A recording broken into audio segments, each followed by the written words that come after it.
Waktu itu kita udah pernah ngerakit PC Mini ITX dengan performa yang maksimal. Tapi waktu itu kita masih nggak ada akses ke prosesor yang kelas lebih tinggi, jadi kita hanya memakai Ryzen 5 aja. Dan juga kita waktu itu ngerakitnya masih agak ribet karena casingnya itu masih casing yang kita harus ngeraba-raba dulu baru bisa ngerakit di situ. Sampai akhirnya sekarang kita akan bikin rakit PC Mini ITX lagi, tapi yang kali ini benar-benar harus, yang pertama dia harus punya full performance alias yang performanya maksimal dan itu nggak nanggung lagi. Terus yang kedua itu adalah dia harus adem alias punya airflow yang bagus, dan yang ketiga dia harus gampang dirakit.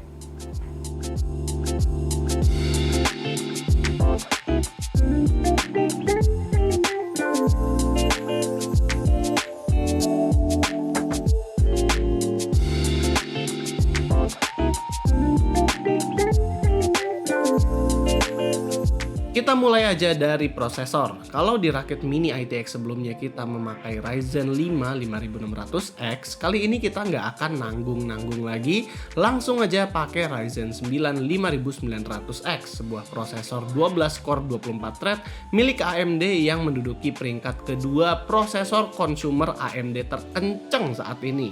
Semoga aja prosesor ini bisa tetap full performance dan adem walaupun di dalam PC yang kecil. Motherboardnya kita akan menggunakan salah satu Mobo Mini ITX AMD yang paling GG, yaitu ROG B550i Strix. Mungkin beberapa dari kalian udah pada bosen sama motherboard ini karena tiap kita ngerakit PC Mini ITX pasti pakai Mobo ini. Well, jawabannya karena opsi yang terlalu sempit dan karena Mobo ini memang terlalu bagus sih di kelasnya. Karena VRM-nya bagus, kapabilitasnya mengangkat memori dan juga CPU gede secara frekuensi dan juga termasuk lengkap secara fitur.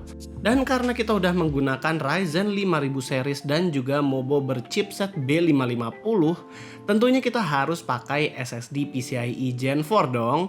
SSD yang kali ini dipakai pernah kita review juga karena ini adalah SSD murah dengan performa yang tinggi. Performa SSD PCIe Gen 4 X4 ini bisa didapatkan dengan harga yang lebih murah sekitar 300.000 daripada kompetitornya. Dan karena kita udah menggunakan clef di SSD, ya pasti kita bisa juga dong pakai RAM clef juga.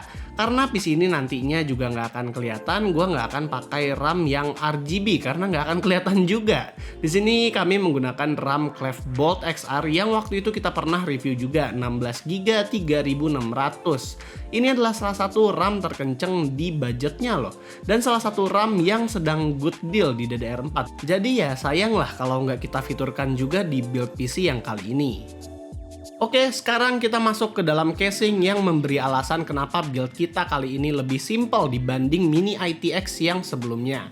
Casing ini sebenarnya udah nggak asing di kuping kalian karena NR200P itu sebenarnya udah dari dulu ada beredar di Indonesia. Namun Cooler Master menambah satu SKU lagi di list casing mereka, yaitu NR200P Max. NR200P Max ini nggak terlalu berbeda dengan NR200P yang ada karena secara dimensi ini masih sama, hanya saja yang Max mempunyai layout dalam yang berbeda dengan NR200P biasa, di mana posisi motherboard itu agak ke bawah namun orientasi VGA sekarang hanya bisa vertikal dan udah nggak bisa horizontal. NR200P Max juga udah dibundle dengan dua item yang cukup high-end, yaitu all-in-one water cooling 280mm yang sudah diorientasikan menghadap ke atas, dan power supply 850W 80 plus SFX punya Cooler Master yang sudah direvisi, dan juga ada pelengkap GPU Riser 4.0 untuk membantu orientasi VGA-nya menjadi vertikal. Semua ini alias casing, cooler, PSU, dan GPU Riser bisa didapat dengan harga di bawah 5 juta. Konsepnya kurang lebih sama lah dengan NZXT H1. Tujuannya itu agar user lebih mudah merakit PC Mini ITX tanpa harus susah-susah masang PSU dan cooler lagi.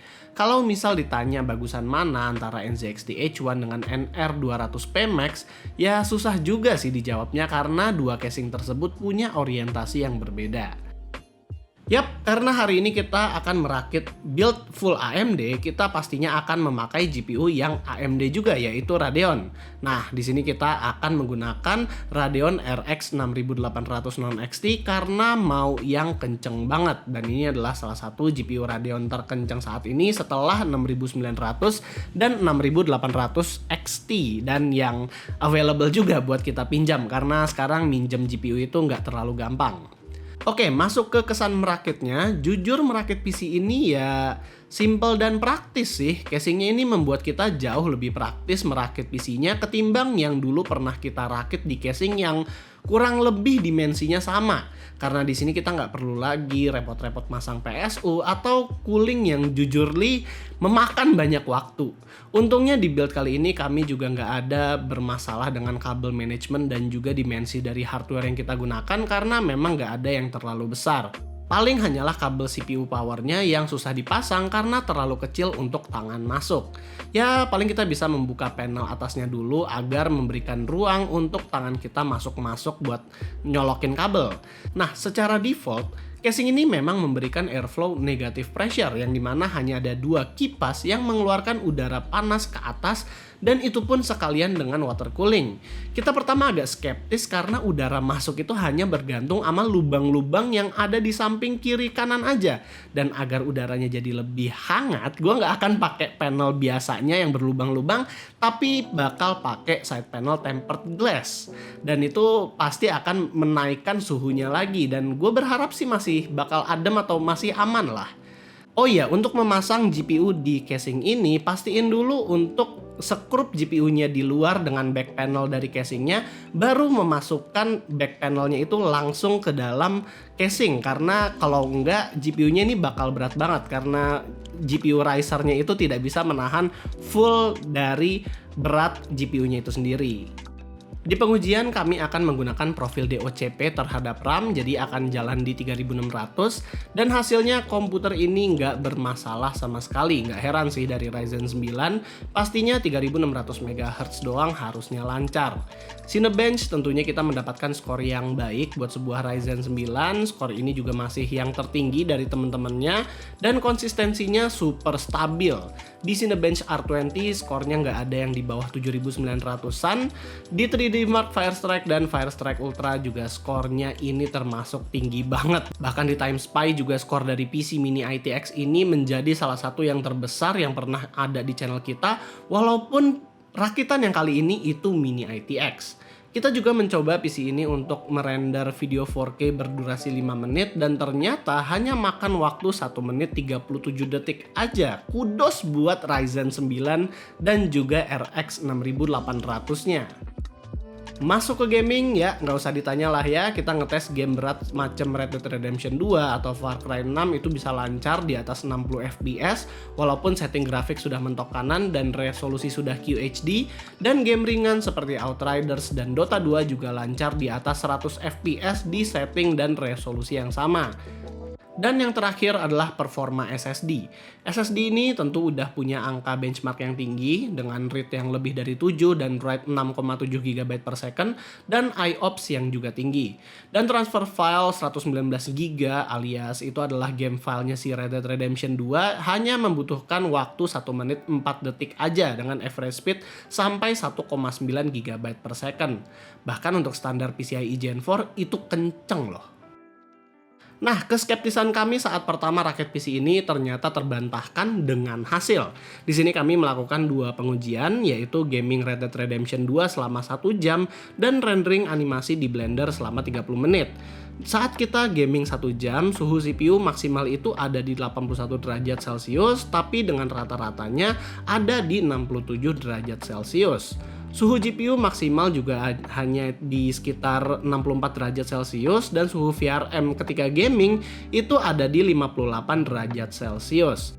Lalu kami juga melakukan tes Blender animasi 30 menit di CPU dan GPU rendering. Suhu CPU maksimumnya itu ada di 78 derajat dan rata-ratanya itu di 77 derajat.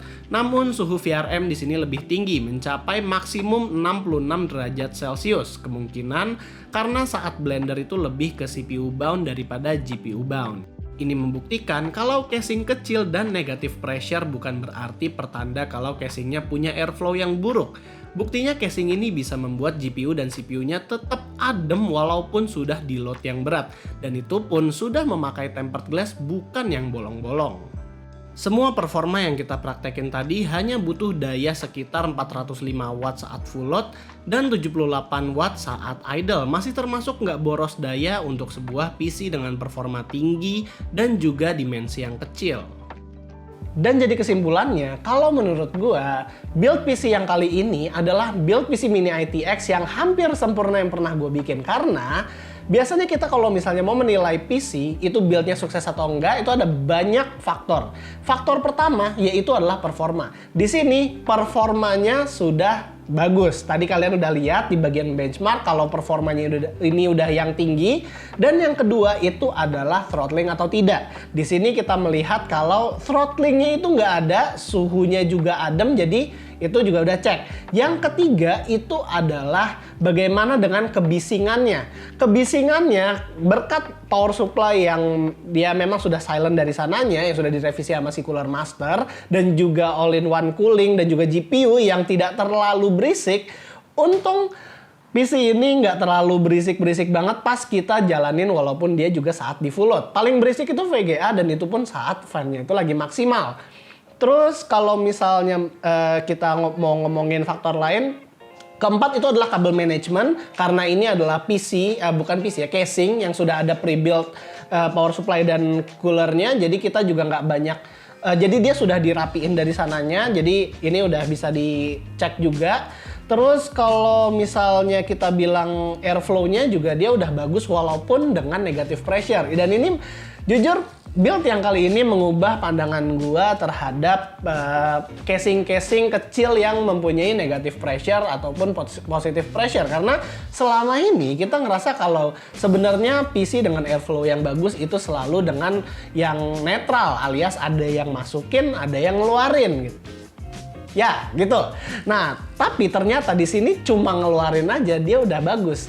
Dan kalau misalnya menurut Kang Bumi dari 11 Hardware, ini adalah sebuah PC yang hardware-nya itu saling bersinergi satu sama lain. Maksudnya apa? Maksudnya adalah jadi motherboard-nya itu mengakomodir VRM yang bagus untuk prosesornya kalaupun prosesornya kencang. Terus juga dia bisa tahan kalau misalnya RAM-nya itu punya frekuensi tinggi. Terus SSD-nya 4.0 pun ya si prosesor dan motherboard-nya juga sudah kompatibel. GPU-nya pun adem dan tidak berisik, sama dengan konsep yang kita kali ini bikin.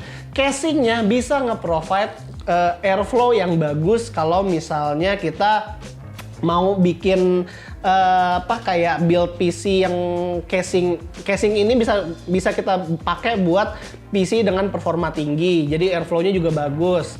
Terus juga untuk para builder yang mungkin nggak terlalu mau ribet juga, PC ini enak lagi mau dirakit pun dia nggak perlu bongkar-bongkar cooling atau power supply-nya. Jadi ya untuk kali ini gue recommended banget hardware-hardware yang kali ini dibikin satu sama lain karena memang bersinergi satu sama lain. Jadi bukan gue doang yang bilang kalau PC ini bagus, tapi juga 11 Hardware.